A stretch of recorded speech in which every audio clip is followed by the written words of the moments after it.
Being exit ready is something that many CFOs underestimate. Today, we sat down with Dominic Wilkinson, CFO of Team Sport go-karting. We discussed the brutal economics of running a people-heavy consumer business in 2026. We also discussed planning and forecasting in an era of constant disruption and war. Thanks for watching, and please enjoy the episode.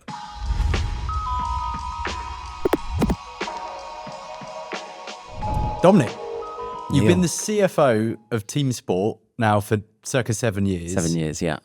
Including taking the business right up to a almost exit. Yeah.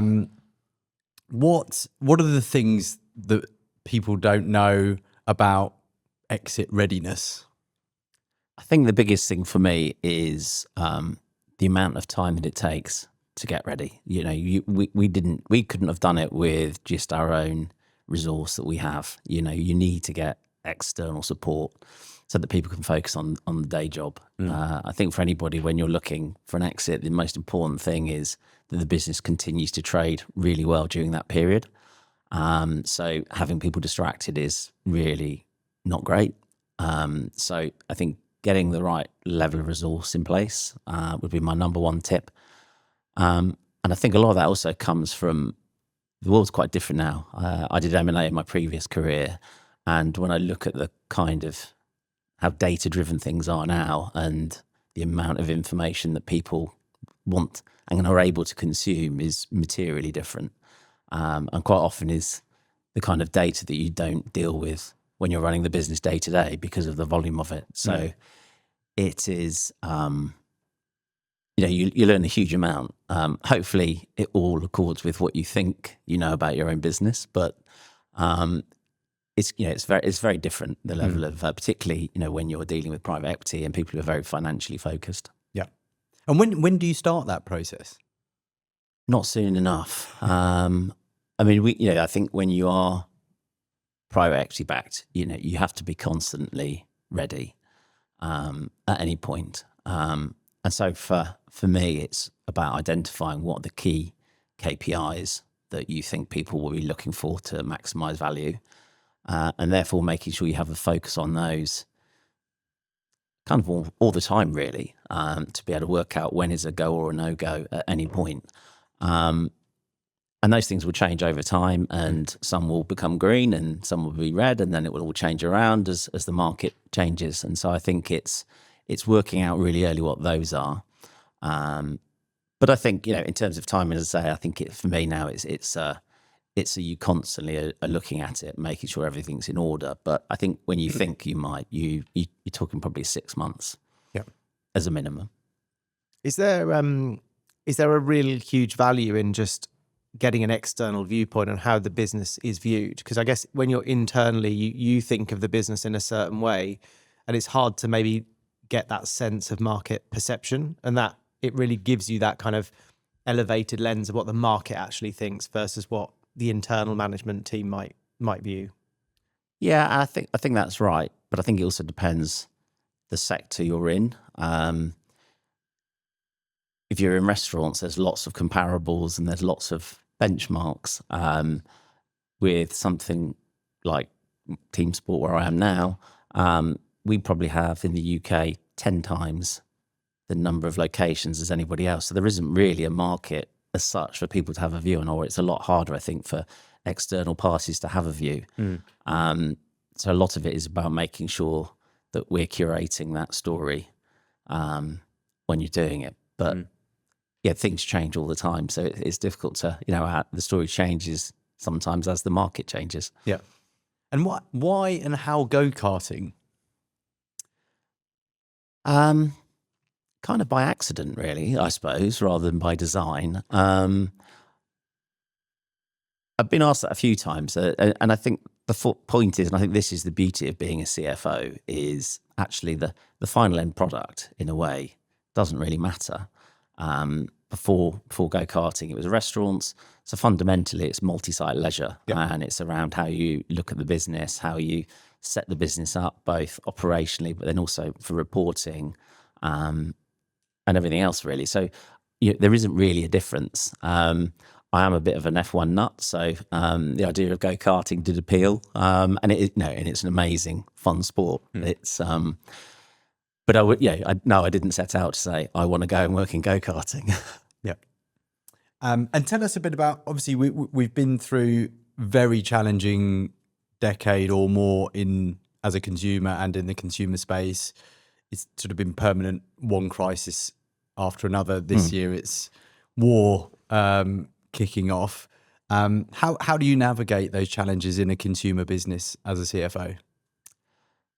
So we have a very tight leadership team. We work together all the time. If I think of our COO, I probably speak to him 2-3 times a day, and we're constantly thinking, okay, what as soon as something happens, what would we need to do?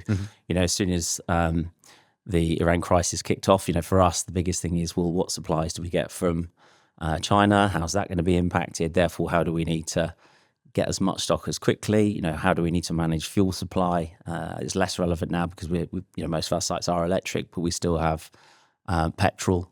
So some of it then is immediately, look, how do we kind of guarantee stock of fuel? So a lot of it for us, you can't plan for everything, but we do have an awful lot of, we have a very detailed business interruption plan that tries to cover off most of the issues that you might expect, but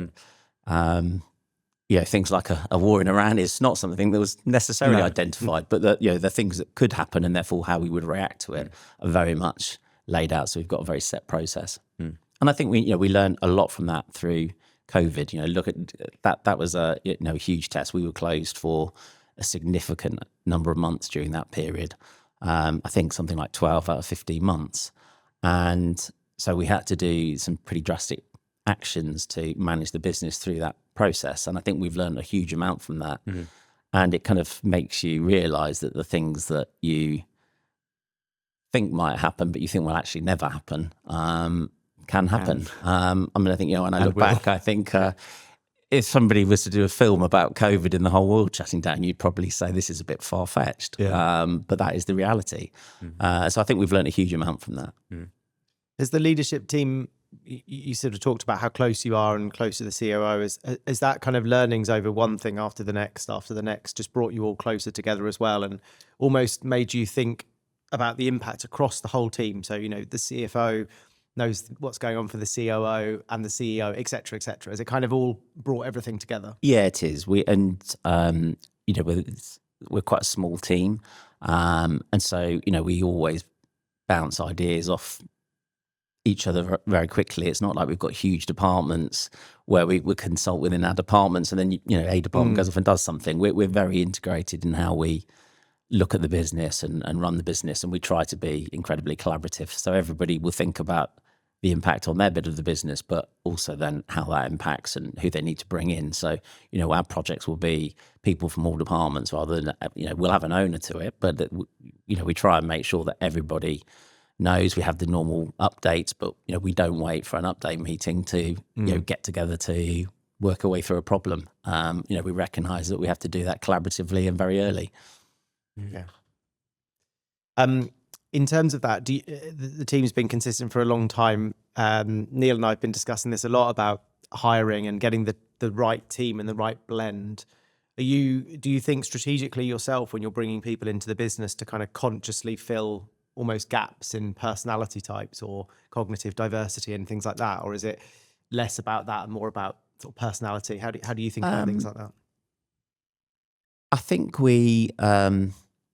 I wouldn't say we kind of go out with we need this particular type of person. I think when we're interviewing when you're talking to somebody, we'll look and think, okay, well, how is that going to gel in our culture? Or culturally, is that a big fit? We have a really, I think, enviable culture within the business. It's incredibly strong.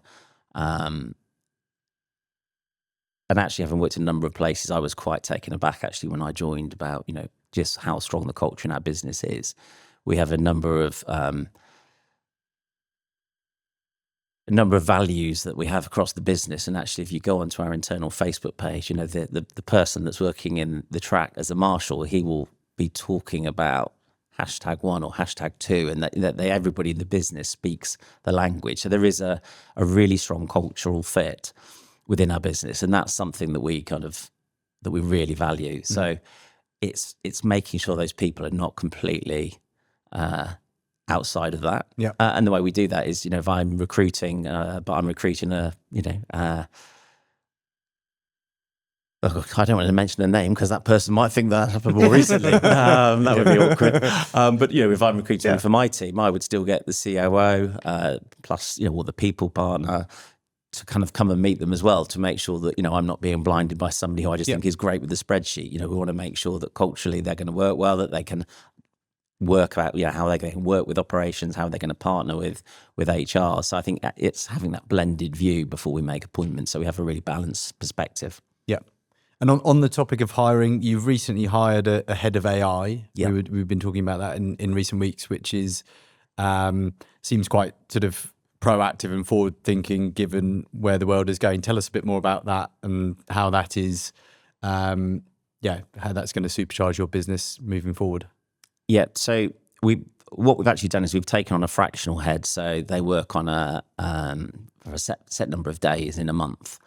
And it was really to make sure, to hold us to account, really, because I think when we look at it, we're a very entrepreneurial business. And so when we suddenly see something like AI, we think of 150 different ways that we might be able to use it. And so the key thing for us was having somebody who could help us look at the business and say, okay, what are the priorities? And then it becomes a balance of what are the really high value but longer term strategic things, and what are the smaller short term things that would deliver some value, so that we can kind of prove the concept and almost self fund having that fractional head come in. And so part of it has been, we're quite early days with it, and it's been about scoping out what are our systems like, what are the barriers to using AI in different parts of our business. But we're starting to use it. So we built a forecast model so that we can look at the weather and see how that impacts on our sales based on history. And again, that's all being tested in trial. But it's quite exciting to see where that may take us, because it is, that we can be very weather dependent. And, at the moment it's about forecasting, but ultimately I see it as it's forecasting. And then if it can do that forecast and we know it's accurate, how can we do that to support our rota planning and so on and so forth? So there's kind of no end to it. But, the other thing we've done is we sell a lot of people have vouchers and come on a voucher, and so we'll get so many people that lose their voucher and they phone up and they're trying to find it, and they're then sort of phoning up and clogging up other people who are trying to book to kind of say, oh, I've lost my voucher. So we're just trialing now. We've got a voucher bot that will actually be able to do that and answer some of those questions. So it's really just, at the moment, is, as I say, very early days, but we're trying to look at those things where there's some really early efficiencies just to kind of prove the concept. And then we've done a bit of blue sky thinking, and we've then got a whole host of areas where we think it could work for us. But early days, but it's I personally use it a lot, and I find it it's incredible what it can do. It really is. But also, and it's not just that. The other thing, the reason we wanted that in is we're very conscious of our data and data privacy and data protection. So also it's kind of making sure we've got somebody who can talk to us about the pitfalls to make sure that actually when we use AI, we're using it in a really secure way and not inadvertently sharing information that we don't really want shared. Yeah, I think the adoption thing's really interesting, isn't it? But I think the thing I'm hearing, and I listen to a lot of AI podcasts for my sins, is that actually it is so early still. The fact that you're starting to think about this, you've brought in someone to dedicate time towards it, is a lot more than a hell of a lot of organizations are doing, frankly. So it kind of speaks to kind of the forward-looking nature of the leadership team and yourself, I guess, in that respect. Yeah, I think you have to. I mean, it's not going to go away, is it? No. And I think I just find it quite exciting. Actually, it will change the way we do things. But I don't think it's necessarily going to mean that we lose a load of roles. I think what we find is it's actually making people more efficient. And actually, we talked earlier about the volume of data and the granularity that people want. Some of it, I think, is using AI to actually enable even more of that, to give us even more insight. But then it's still about how we use that information rather than just thinking, oh, do you know what, we're going to have AI and that's just going to mean that we can lose a load of heads, because I don't think that's how it will work in our world. And if we did take that path, I think we won't really get the value for it. Yeah. So you're generally an optimist on it overall versus some of the more doomier forecasts out there of sort of widespread job losses, etc. Or is that just specific to your industry? I think it's more to our industry. I mean, my daughter is currently doing her law conversion to become ideally a lawyer, and that is quite scary to look at how some of those roles may work. Where you've had people sitting there writing contracts, and now you can go onto AI and that's done pretty accurately.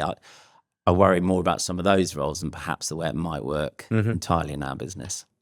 Well, I was reading something the other day saying that actually, because you did think that was certainly one of the professions that is going to be massively impacted, but due to the amount of AI usage now by businesses for all sorts of different things, but also data breaches, et cetera, actually they're needing to hire more lawyers now to deal with all of the problems off the back of AI. So it might actually go the other way.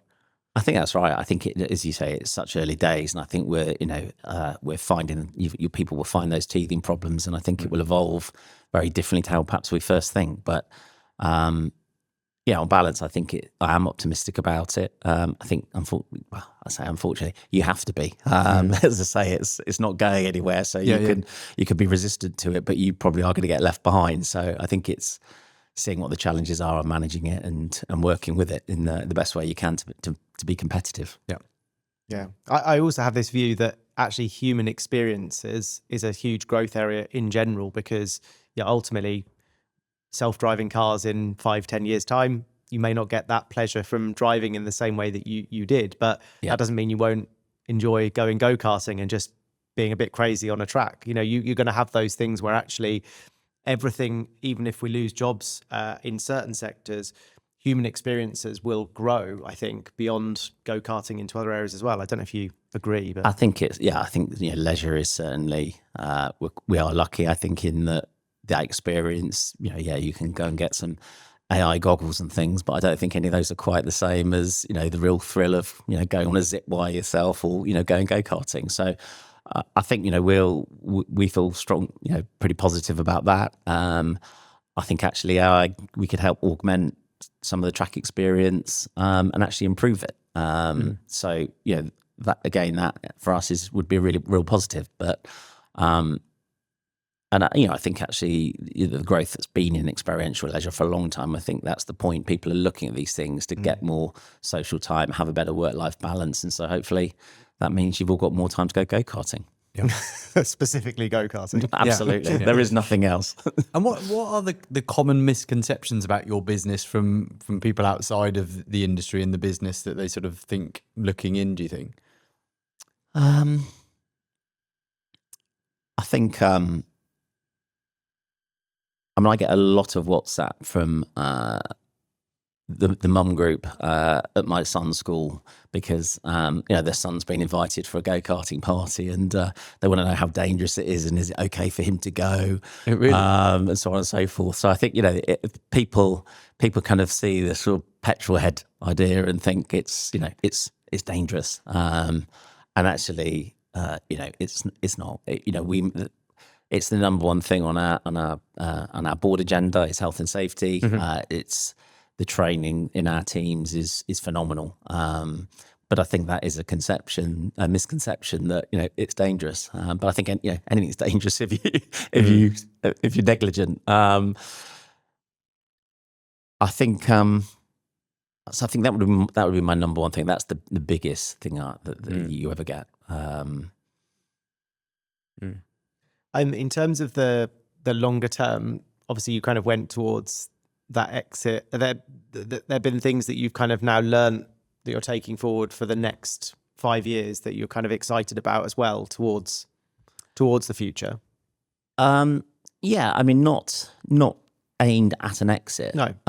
But just in terms of just within our business, we've got a huge amount of things we're looking at just to make sure that for the next 4 or 5 years, well, not really even 5 years, but just for the long term, that we build a really sustainable business that kind of remains attractive. As I say, we are considerably bigger than anybody else in the UK, but we can't rest on our laurels. It's kind of, one thing that we see differently now is we probably many years ago used to look at go-karting and people would talk about a competitor being the one-man band down the road who's got a go-karting track. Actually, now it's anything experiential leisure. So you've got all different concepts constantly popping up, from indoor, bowls to shooting, whatever it may be. There's so many other things now, and I think just more generally, we recognise that we are fighting for consumer pound, and that's getting harder and harder for people with inflation and all the things that are going on outside. So for us, it's about how do we make our product better and better and better. And so we're doing a whole host of things like that. If you look, probably 5 years ago, we were 95% petrol. We're now about 65% electric. So that creates a really different atmosphere, but in our tracks, but it also enables us to do lots of different things. So we just put in a new track management system that kind of acts a bit like the safety car in Formula One, or the safety lights in Formula One.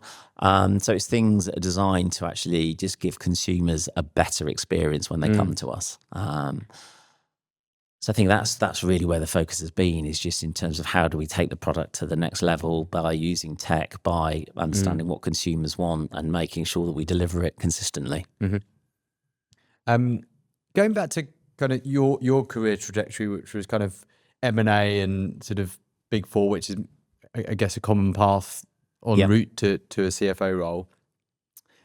If you were talking to kind of the aspirational CFO market who want to become sort of a mid-market private equity CFO, of which we speak to a lot of people who that is where they want to be, what are the key attributes and skills you need to kind of pick up on the way? Obviously, you get a great training in the Big Four, you learn kind of what good looks like, etc. But in 2026, because often I think what the perception is you kind of have to do everything. You have to be able to be very hands-on, into the detail, building financial models 1 minute, and then the next you're at the board level talking to the investors.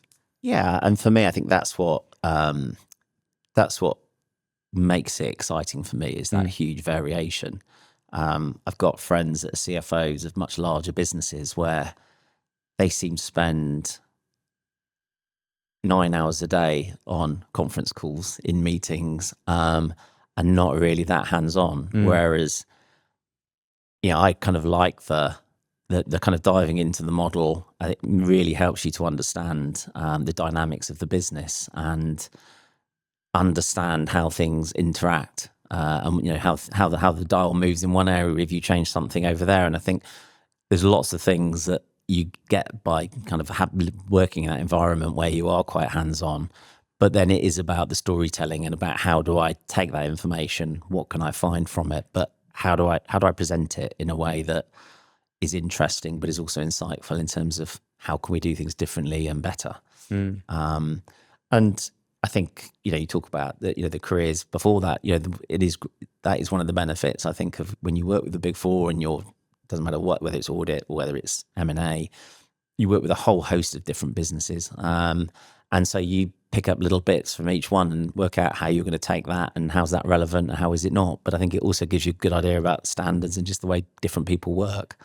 I think, most definitely for me, the CFO, I think not just in private equity, but I think it's gone from the day where you kind of had the nerdy spreadsheet guy to, who didn't have a personality. And I think now actually you have to have both, because being able to articulate that, and not just to a private equity house, but I think it's how you actually can tell that story to the wider team, and get them to understand. We had a general manager conference this week, and they are used to being in their sites and they understand their sites really, really well, but trying to tell the story as to why we do things the way we are, and how different things that might appear that it doesn't necessarily benefit the long-term performance of their business, actually, you need to be able to talk to them and break it down into really, really simple things. Not so simple, but they're not. It's very different when you're talking to a private equity house where you're generally talking to people who are very financially literate.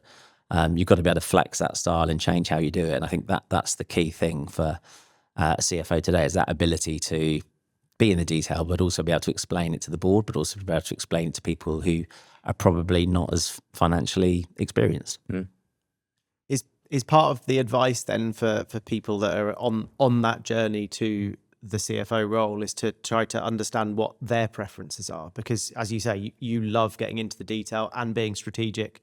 You've got friends that are on maybe the conference calls all day. Yeah. Everyone's different, aren't they? So it's kind of about understanding what type of CFO do you want to be? What are your preferences before you go into a role where it's maybe not the right thing for them as well?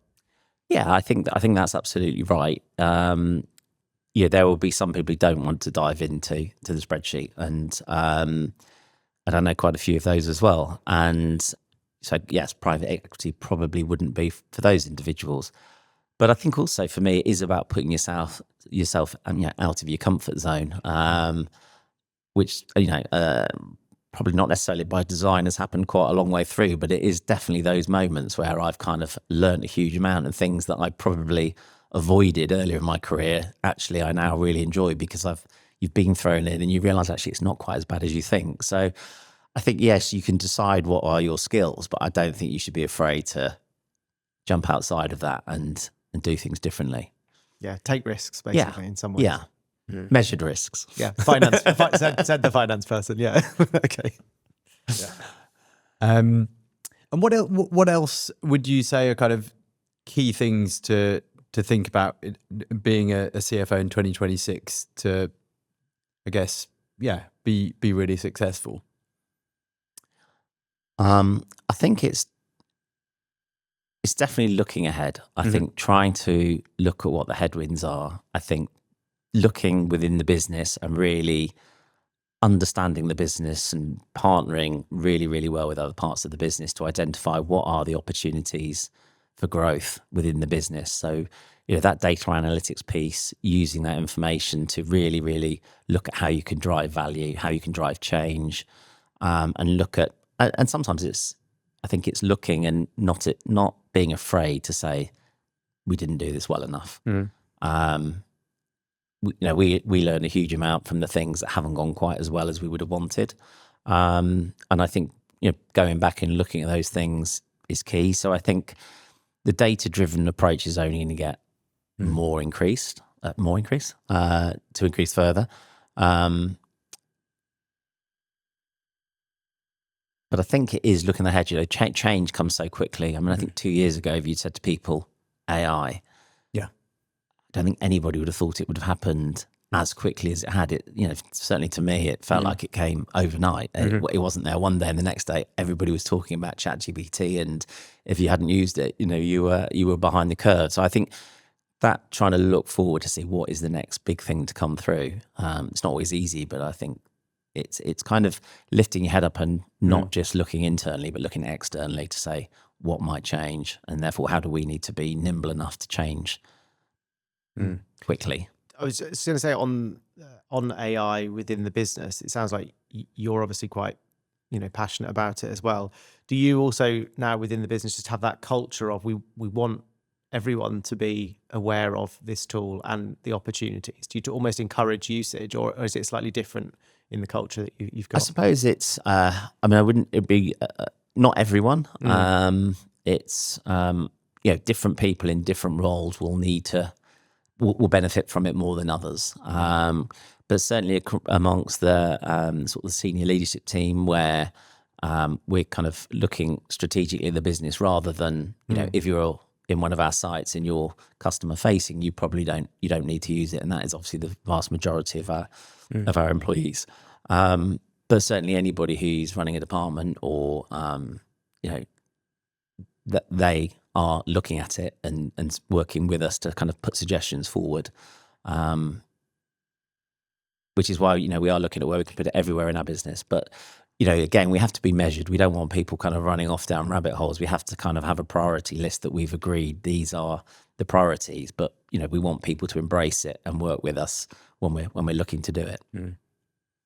And obviously, yours is a people business as well. It's a people-heavy business. Yeah, you've had the challenges of kind of NI increases, minimum wage, all of these bits and pieces that are kind of eroding margins, etc. How do you think about it from a people perspective, marrying that up with, you've obviously got the financial lens, and I'm interested how those two things interact in your thinking. Yeah, I mean, they have been, those two things in isolation have been our biggest cost increases over the last 3 or 4 years. And it's been very significant. We touched earlier about the health and safety thing. The answer for us cannot be to cut hours. That isn't ever going to be something we can do. We've got there's the health and safety, but there's also the way we all stay ahead of the market and be competitive is to ensure that we deliver the best service, the best customer experience. You kind of live or die by your NPS score, and we're very proud of ours. And so, whilst that has happened, we've actually looked at, well, what do we need to do to really drive the trot? I think the moment you start cutting back because of those things, it becomes a bit of a zero-sum game. So we're looking at, well, how do we get certain efficiencies in? So we are looking at, the style of our sites. Do we need some sort of concept site to say that, what should the customer flow look like? How should we do things differently? But we focus on the hospitality side of it. You talk about go-karting. We see ourselves very much as a hospitality business. And so it's frustrating when you see costs increase in any part of the business, but we have to look at how do we drive the top line by giving people the best customer experience, making them want to come back more frequently than they do now. So that's our big driver, rather than, okay, we've got costs, we need to reduce it because that we need to have that customer experience, and we need to have the focus on health and safety. So we have to look at it slightly differently, I think.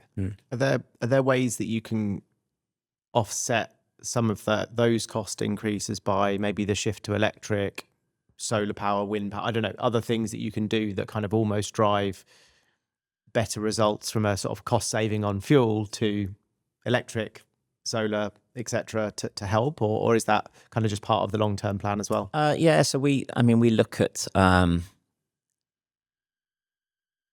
again, you have to have a focus on individual cost lines, but ultimately it's, we look at each site as a sort of income generating unit, and how do we get those economics to stack up. So, over in recent years, we've kind of looked at, we've implemented, we've got a thing called Putt Club that we put into a number of our sites. If you go to our sites now, you see arcade machines and various other things. So we've gone to, well, how do we actually maximize the opportunity? How do we maximize the dwell time for our customers in a way that we probably might not have done a few years ago? Or certainly it wasn't as such a strong focus. So, our food and beverage offering has changed materially and, is now really, really good. And so we kind of look at how do we offset that by finding other revenue channels from the same customer base. Yeah. Exciting. We're about to open end of this month. I was going to say next month, but it's 1st of May today, isn't it? End of this month, we're opening up in Brent Cross shopping centre. And, there we've got our normal standard go-karting track, but we've also then got a thing called mini vaults, which is for children below 8, which before we didn't service. We're going to have, I think it's 8 lanes of bowling. So we've got full bowling in there. This is a whole load of things that you now go see in a team sport site that you wouldn't have seen in our legacy sites. So that's the way we kind of approach it. Nice. Yeah. When you're opening up something that's kind of brand new, what's going through your head as CFO on kind of running up to and leading up to a big opening? I hope my feasibility was right. It will be tested. It will be tested. Yeah. The big thing for us is that first bit of work to what do we need it to give us the return we need for that level of CapEx? And when you're opening something completely from scratch, you are, we've got benchmarks. We've got another 37 tracks that we can look at and say, how do we think this one's going to go? But you always have an element of uncertainty, and you hope things go the way you want them to. So that's the key thing. I mean, they always become, as you'd expect, it's a huge team effort, and this one is going to be very, very different from anything else that we've done before. So it is really, really exciting. It's we've got a meeting there next week, but I've sort of seen videos of it, and it is phenomenal. It's really moved on our product, which has been a big part of, as I say, all these things that we look at. It's a culmination of that. So, and it's a big team effort from across the whole business. So very exciting. Brilliant. And I'd highly recommend it to you and all your listeners. Well, it's right on my train line, actually, so we'll have to stop off in Brent Cross one day. Are there any pieces of advice that you've had from former bosses or mentors that stuck in your head over the years that you kind of think about even now as a CFO? That's put me on the spot, isn't it? Yes, there are. I'm trying to think if I can think what they are. I think that the big thing for me is just being that focus on relationships. Particularly as as CFO, I think it's easy, as we said at the start, to be pigeonholed as a type. But you can go and look at numbers. Whether we're acquiring sites, you can look at numbers all day, but actually going in and being able to just talk to people, but talk to them on at the right level, and building that strong relationship is number one. I think it's that getting that trusted relationship. I've been very lucky in my time at Team Sport. I've worked with two really strong CEOs, and the ability to have that relationship and work with them kind of hand in hand is being phenomenal. And that was when I first went into left PwC, that was the one thing that I took away from all of my time working at PwC. Those really strong management teams that we used to work with were always the ones where you kind of used to look and think, are those two kind of slightly joined at the hip? They they were really kind of almost interchangeable in terms of the way they worked together. And I think that for me was which I guess didn't come from a mentor, but from my experience of working with teams, that was the ones that I always admired, but also the ones that seemed to be really successful were those ones that were really kind of joined up.